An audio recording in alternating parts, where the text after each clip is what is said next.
अक्षय कुमार, अरशद वारसी, हुमा कुरैशी, अमृता राव, गजराज Rao, Ram Kapoor and Saurabh Shukla ji जैसे stars के साथ मिलके जो फिल्म बनी है, इसका नाम है जॉली LLB 3। ये राइटर डायरेक्टर सुभाष कपूर की सीक्वल है, जबकि ये जॉली LLB 3 काफ़ी समय बाद आई है। बहुत समय के बाद हमको जॉली की एक सीरीज़ नज़र आई। तो ये फिल्म जो मुझे लगी, ये फिल्म थोड़ी गंभीर है, कहानी भी इसने काफ़ी प्लॉट एक किसान की बात की है, ज़मीन की बात की, किसान के बलिदान के बारे में, उसकी ज़मीन, उसकी धरती के बारे में, उसके हक के बारे में, उसके सैक्रिफाइसेस बताए हैं, कैसे गांव को इन्वॉल्व किया है और कैसे एक ऑफ बीट आर्ट सब्जेक्ट उठाते उठाते मिक्स करने गया है with commercial elements, run of the mill cinema को भी जोड़ने की कोशिश की है। मगर फिल्म में कॉमेडी जैसी बात है ही नहीं, to be very honest. Serious subject उठाया है, बीच में कोशिश की है कि मैं अक्षय कुमार से लाइट हार्टेड हीरो कॉमेडी का एक एक्ट करवाऊं। अरशद वारसी को भी उसने कोशिश की कॉमेडी, मगर कॉमेडी नज़र नहीं आती उसके चेहरे में। Overall the film goes at a pace which is not involving या engaging। मैंने फर्स्ट हाफ फिल्म का देख लिया, सोचा पता नहीं क्या हो रहा है, I wasn't involve honestly. Second part भी मैं बैठ गया देखने की चलो कुछ होगी बात, मगर सेकेंड पार्ट और भी मुझे इंटरेस्टिंग नहीं लगा, टू बी ऑनेस्ट। मुझे नहीं ग्रिपिंग लगी, मुझे ये जॉनर पकड़ ही नहीं पाया, थीम ही नहीं पकड़ पाती है, कनेक्ट ही नहीं होती है, रिलेशनशिप ही नहीं बनता है, कैरेक्टराइजेशन कन्विंस नहीं करते हैं। सौरभ शुक्ला के अलावा मुझे तो कहीं कोई एंटरटेनमेंट मिला ही नहीं। सौरभ शुक्ला कोर्ट के अंदर या कोर्ट के बाहर थ्रू आउट एंटरटेन किया है उसने। गजराज राव ठीक है, सब बोल रहे हैं बहुत बढ़िया, मगर मेरे को कुछ दबा दबा सा लगा। एंड में उसको कुछ पता नहीं क्या बना दिया, उसको देख के बोलता है अरे क्या देखो कैसी गंदी शक्ल है, ऐसे लगता है चूहा है, कुछ पावर ही नहीं है उसको। वो बड़ा भड़कम जो विलेन वाली बात होनी चाहिए थी, वो माउंटिंग एंड में समहाउ नहीं मिली है। Overall the film was moving at a pace which was not really taking us along. बीच में बहुत पकाया भी है, कहीं और टॉर्चर दिखाए गांव खेड़े। ओवरऑल तो it is not jolly 1, jolly 2 में कुछ बात थी, कुछ कॉमेडी थी, कुछ एंटरटेनमेंट था। यहाँ एंटरटेनमेंट कॉमेडी के भी नाम पे कहीं वो गेंडा बोल के फंसाने की कोशिश कर रहा है, कहीं बोलता है मैं मुजरा कर लूँ, ऐसी बातें कोशिश की है। डायलॉग या सीन्स या जेन्युइन पंच नहीं है। तो I honestly did not go along with the film. I was not at all impressed. Last में वो जय जवान जय किसान वाली बात भी मेरे को असर नहीं करी मुझे, क्योंकि मे बी अक्षय कुमार को इतना लाइट हार्टेड भी बताया, मॉडर्न भी बताया, घर में बुटीक भी है वाइफ की और चीयर्स भी कर रहे हैं, मतलब she is drinking also, and it is not going somewhere somehow. Element पूरा उस मूड में नहीं लेके आया कि मैं देश की बात को हजम कर सकूं, जय जवान जय किसान को हजम कर सकूं। अक्षय कुमार से वो बात सुन के I was not getting in to that. मैं सोच रहा था ठीक है यार, फेक बातें हो रही हैं, हाँ में हाँ मिलाओ, खुश हो जाओ। आपका क्या वर्जन है? I am sorry, I have not really enjoyed this film at all. जी, 2 जॉली मिले थे, त्यागी और मिश्रा। लगता है डबल धमाका होगा, डबल मनोरंजन होगा, अच्छी कॉमेडी होगी। लेकिन अरशद वारसी और अक्षय कुमार ने जमकर बोर किया है। जैसा आपने सही कहा, फिल्म में एंटरटेनमेंट नहीं था, कॉमेडी नहीं थी। पहले मैं कुछ प्लस पॉइंट बता दूं पिक्चर की।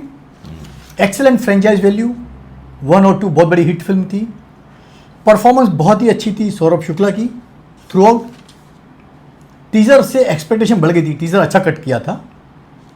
फिल्म में एक रियलिस्टिक लुक है, जैसे अदालतें होती हैं, अच्छा ग्राफ मेंटेन किया है डायरेक्टर मिस्टर सुभाष कपूर ने। और कुछ जगहों पे लाइट मोमेंट्स जरूर हैं, क्लाइमैक्स में स्पेशली 15-20 मिनट आपको कुछ डिफरेंट सिनेमा देखने को मिलेगा। जहाँ माइनस पॉइंट की बात करता हूँ तो एक कोर्टरूम ड्रामा है ही नहीं सर। लोगों को उम्मीद थी कि अच्छा कोर्टरूम ड्रामा देखने को मिलेगा, बेहद निराश किया। फर्स्ट हाफ बहुत ही खराब था, सेकेंड हाफ का क्लाइमैक्स कुछ ठीक था। एंटरटेनमेंट के नाम पे रद्दी पिक्चर सर, ना मुझे हंसाई, ना इमोशनली कलेक्ट किया, और सबसे बड़ी बात, म्यूजिक खराब था। एक भी गाना हिट नहीं कि लोगों को चलो मनोरंजन दे। फिल्म की लंबाई बहुत ज़्यादा है, 2 घंटे 37 मिनट। इसको कम से कम आधा घंटा ट्रिमिंग की ज़रूरत है। बात करते हैं एक्टिंग की। अक्षय कुमार अच्छे एक्टर हैं। प्रॉब्लम क्या है कि लगता है उनको स्क्रिप्ट की सेंस खत्म हो गई है। उल्टी सीधी फ्रेंचाइज वैल्यू की फिल्में कर रहे हैं। पिछली आपने फिल्म देखी होगी हाउसफुल 5, बहुत बड़ी फ्लॉप पिक्चर थी। अभी आ गई जॉली LLB 3। फ्रेंचाइज वैल्यू का डेफिनेटली फ़ायदा मिलेगा, लेकिन आपको निराशा हाथ लगेगी। जिस उम्मीदों के साथ आप वापस थिएटर में जाएंगे, आपको बोले कि हम क्या सिनेमा देख रहे हैं, क्या ऊटपटांग हरकतें चल रही हैं। तो अक्षय को खुद को वापस अपनी कैरियर के बारे में सोचना पड़ेगा, किस तरह की स्क्रिप्ट सिलेक्ट करें सर। उनकी लाइन से 15-16 फिल्में, वो शायद गिनती भी भूल गए होंगे मैंने कितनी लाइन से फ्लॉप दी हैं। और अरशद वारसी ओवररेटेड एक्टर बन चुके हैं। उनकी जिम में एक भी यादगार सीन नहीं आया। बात करते हैं दोनों हीरोइनों की, अमृता राव और Huma Qureshi, sophisticated junior artist. दोनों के पास एक भी ढंग का सीन नहीं है, डायलॉग नहीं है कि आपको लगे यार क्या परफॉर्मेंस दी है। सौरभ शुक्ला डेफिनेटली छाए रहे कोर्ट रूम ड्रामा में। यह अलग बात है कि उनके जो डायलॉग्स थे आपको पार्ट 1 पार्ट 2 की याद दिलाएंगे, रिपीटेटिव डायलॉग्स नजर आए आपको। सबसे निराश किया फिल्म के मेन विलन गजराज राव ने। पता नहीं वो अच्छे कैरेक्टर आर्टिस्ट हैं, ढंग की कॉमेडी करते हैं, उनको विलन कैसे बना दिया गया। खाली मुस्कुरा रहे हैं पूरी पिक्चर में, कैरेक्टर कंफ्यूज है। जो आदमी 38,000 करोड़ का मालिक है, वो खाली जजमेंट सुनने के लिए आपको लगता है कि एक सेशन कोर्ट में जाएगा? एक बेवकूफ उल्लू के पट्टे की तरह खाली बैठा हुआ है और उसका दिमाग इतना खराब हो चुका है। जजमेंट के दौरान कोर्ट को गाली दे रहा है, कोर्ट को डस्टबिन बोल रहा है, उसको जोकर बोल रहा है, जबकि पहले इतनी बार वो बर्दाश्त करता है और यहाँ ऐसे इलॉजिकल लगा। एब्सोल्युटली। तो टोटली। और कहाँ बोलता है मैं औरतों की इज्जत करता हूँ, और वही बाद में उसकी किसान की बहू पे इल्जाम लगाता है कि उससे अनैतिक संबंध थे। तो कैरेक्टर बहुत ही कंफ्यूज था। गजराव ने वाकई बहुत निराश किया। बहुत पावरफुल रोल था लेकिन वो कुछ नहीं कर पाए। और सबसे निराश किया राम कपूर ने, जो उनके वकील बने हुए हैं। बोमन ईरानी छाए हुए थे फर्स्ट के अंदर, सेकंड में अनु कपूर ने बहुत अच्छा काम किया था। वहीं राम कपूर कैसी इंग्लिश बोल रहे हैं, क्या दलीलें दे रहे हैं, कुछ पल्ले नहीं पड़ा। तो फिल्म के परफॉर्मेंस वाइज निराश किया। सबसे बड़ा प्रॉब्लम है फिल्म के डायरेक्टर और स्टोरी, स्क्रीन प्ले, डायलॉग जिन्होंने लिखे हैं। सबसे ज़्यादा निराश किया है फिल्म के director, story writer, screen play और डायलॉग राइटर खुद सुभाष कपूर ने। जबरदस्ती की फ्रेंचाइज वाली फिल्म चिपका दी लोगों को, जबकि कानून की कुछ भी बातें दिखाई नहीं गई हैं। अदालत के सीन्स भी बेहद कमज़ोर तरीके से लिखे गए हैं। फिल्म में उनमें कुछ भी पकड़ नज़र नहीं आई मेरे को। फ्रेंकली 2-4 सीन जरूर अच्छे लगे, लेकिन ये नहीं कि पूरी फिल्म उसके भरोसे चली जाए। लोगों को थ्रू आउट एंटरटेनमेंट चाहिए, अच्छी स्टोरी चाहिए। जो लैंड ग्रैबिंग का इशू दिखाया है, फार्मर की ज़मीन माफिया खींच रहे हैं या कॉर्पोरेट खींच रहे हैं, वो मुद्दा पुराना हो चुका है। लोग सुन चुके हैं। और जिस तरीके से पेश किया है ना, बहुत ही खराब था। मजा नहीं आया सर। राजीव सर नहीं, वो भी ओवर टॉप लगा मेरे को। कैमल में दोनों आ जाते हैं, गाड़ियों की रेस हो रही है। क्या है यार, you are not really convincing us, it's not giving you the impact. हाँ, भले वो कोर्ट में 1-2 जगह थोड़ा अच्छा लगा, जहाँ वो बोलता है कि मैं फिर तुम्हें क्या एजेंट बोलूँ, अच्छा ठीक है दलाल बोल देता हूँ, अच्छा भड़वा बोल देता हूँ, तो वहाँ पीपल प्रॉब्ली मासेस को कहीं कहीं मजा आता है। But by and large it is Saurabh Shukla who is at ease, convincing, logical and perfect. He has done a wonderful job. वो ही आपको इस फिल्म में एंटरटेन करती है। ये दोनों उतना एंटरटेन नहीं कर पाए। अक्षय कुमार क्योंकि एक्टर अच्छे हैं, he is at his best when he is at comedy, but फिर एंड में वापस सीरियस हो जाता है। वो सब पूरा झमेला लगता है। It goes into some other zone. Akshay Kumar की तो चलो मैंने बात की, he is done a good job, but Arshad Warsi इस फिल्म में दबे दबे से लगे, डरे डरे से लगे, घबराए हुए लगे। कहीं कहीं आवाज़ में भी कन्विक्शन नहीं है, डायलॉग डिलीवरी में भी बात नहीं है। जब अक्षय कुमार उसको एंड में अपना कोट पहनाता है और बोलता है चल लॉयर बन और एंड में तू अब बाजी ले जा, वो बाजी नहीं ले पाया। वो जो बोल रहा है अनइंटरेस्टिंग, इन्वॉल्व ही नहीं होते, लगता है कि कन्विक्शन ही नहीं है। Honestly I saw him not batting there, he could have, उसको स्कोप था वहाँ। अरशद वारसी ने वाकई में इसमें मुझे निराश किया, थोड़ा फ्लफी भी लगा, बल्कि लगा है, जी हाँ। हीरोइज्म स्टार वैल्यू ख़त्म हो गई है। Akshay Kumar was good, but the end overall वो जो कोशिश की है इन्होंने कि मैं के अब्बास बन जाऊं और कुछ देश की भी बात करूं, ज़मीन की, राजस्थान, आर्ट ऑफ बीट बात करूं, उसमें मिक्स करूं मसाला, वो नहीं कर पाया, पकड़ नहीं पाया, एंटरटेन नहीं कर पाया, कॉमेडी थी नहीं, कुछ ऑनेस्टली मज़ा नहीं आया। मेरे हिसाब से ये फिल्म मैक्सिमम बेस्ट, अगर मैं लीनियंट होकर भी बोलूँ तो एवरेज बोल सकता हूँ। इसकी कॉस्ट प्राइस डेफिनेटली 150 करोड़ के ऊपर है। कितना भी कम किया होगा अक्षय कुमार ने फीस, क्योंकि वो चाहता है हिट मिले। उसने सोचा कि ये कुछ बात बहुत बड़ी है, सुनने में देश की बात लगी होगी, मगर उसको ये नहीं पता था अक्षय को कि ये इस तरह का जंगल बन जाएगा। तो on the whole I am sure this is not on the plus side. और जो मेन कैरेक्टर जो किसान की विधवा दिखाई है सीमा विश्वास, इतना गंदी तरीके से पेश किया है, लोगों को हमदर्दी नहीं होती इस कैरेक्टर से। और जो कोर्ट रूम सीन में लास्ट के 3-4 मिनट रोती है, आपको खींच जाती है कि ये कब रोना बंद करेगी। मतलब इमोशनली वो क्यों नहीं कनेक्ट नहीं कर पाती सर पिक्चर पूरी तरह से, क्योंकि फिल्म का जॉनर वैसा नहीं है। Spirit of the film is going into commercial zone. बीच में अचानक आप बस या आप कुछ धोबी का जमीन या 2 बूंद पानी की बात लाओगे कि भाई रो, और आप भी साथ में, ऑडियंस भी बड़ा अप्रिशिएट करेगी कि क्या 1 मिनट तक आपको रुलाया, नहीं पकड़ पाता है मामला। But she is a good actress. उसको साइलेंट रह के भी उसने अपनी स्ट्रगल तो बताई, उसको रहना है अटल, क्योंकि वो अगर वीक हो गई तो उसका सारा, तो वो पावर उसने महसूस कराई है through out. You could feel the strong lady in her. But overall film का जॉनर और स्पिरिट उस एंगल में नहीं जाता है, डिस्टर्ब हो जाता है, भेलपुरी बनने की कोशिश करता है, इसलिए मज़ा नहीं आया। अभी बॉक्स ऑफिस की बात करते हैं तो बजट 120 करोड़ बता रहे हैं, जबकि वो नामुमकिन है।